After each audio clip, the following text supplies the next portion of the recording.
And there you have it, Marseille are still alive in the Champions League, right? I told you this morning in my presentation that this was the challenge of this match, right? You know that in the event of a defeat or even a draw, it would have been very difficult for Ulm to hope to have a place in the playoffs. And it is obvious that this victory over Newcastle is difficult because Newcastle were valiant opponents, and we can see from the stadiums, the shots, and that it was ultimately a fairly balanced match that ultimately tipped over 4 minutes of madness for Ulm. This victory is very important because obviously Ulm now, well, they have a seemingly unplayable match against Liverpool but 2 matches against Belgian teams, Bruges and St. Gilloise, so there is still a way to take 6 points, which would make 12 and therefore a fairly comfortable place in the playoffs. Now Marseille started the match badly. It was Newcastle who started it very well with a lot of confidence. They opened the scoring through Barnes, on a cross from Tonali, and really, this Newcastle team, they were dominant. They played with it they played with a lot of vigor, and Marseille seemed once again to have missed their start to the match and to be in tactical errors, as I said in the notes. We wondered why they were in the middle, why Berg was so high.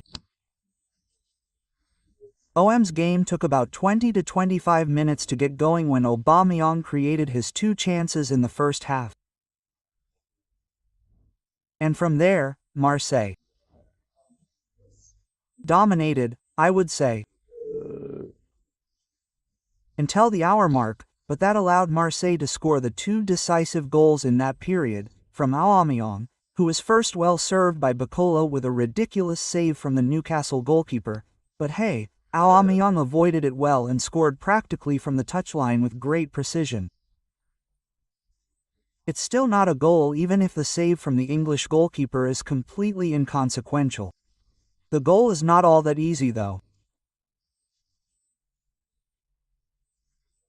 And then, the second, a few minutes later, a cross to the near post from De, and a volley from Aubameyang, a real goal from a centre forward, a volley under the bar, and it was in an incredible atmosphere, with absolutely brilliant tiffs at kickoff, and we really saw there, this time, a Marseille team up to the occasion, which had not been the case, especially the last match against Bergamo at the Velodrome, but here, Marseille also had, as I repeat, the merit of getting things back on track after an extremely difficult start to the match, like Balerdi, who really had problems at the start of the match and who pulled himself together very, very well as the minutes went by.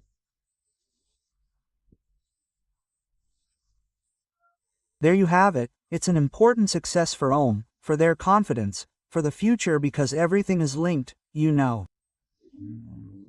We sometimes have the impression that Ulm should have to choose between fighting for the title with PSG and the Champions League. That's not really the debate. I think Marseille need to play as many high-level matches as possible.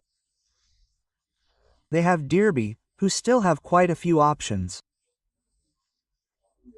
I mean, if Bacola and Vass start to be used a bit more, that's 2 more options. There were also Red. Let's not forget that there are still some injuries, especially in defense with Guerre de Medinas. So I mean, the Marseille scene is still quite cheerful tonight. I saw a good quality match between 2 good teams. Let's not forget that Newcastle had 9 points. They still have 9 points after this match, and it was really a very good match, a real Champions League match, and that's nice because that wasn't necessarily the case in the second half in Lisbon and the whole match, against Bergamo. There you have it. Now, the Marseillais will obviously have to recover because the championship resumes this weekend and the pace is obviously very high. It's a habit that Ulm had lost since last year. As we remember, they didn't have a European Cup and that had helped them finish second.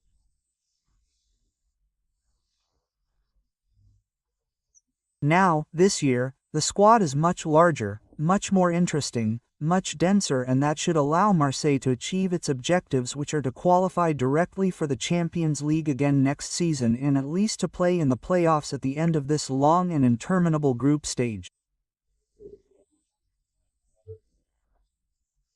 There you have it, but hey, it was still a very, very interesting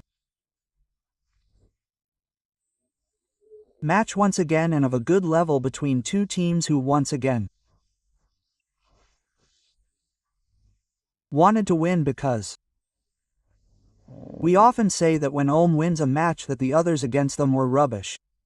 This time, that was far from being the case, and frankly it's nice to see Marseille capable of winning a match of this level and above all of turning the situation around. There you have it, my friends. We'll meet again tomorrow for PAOK Monaco at 6:45 p.m. a video on PAOK Monaco, and in the evening, I will do the notes and the debrief for PSG Tottenham. There you go, take care, good night.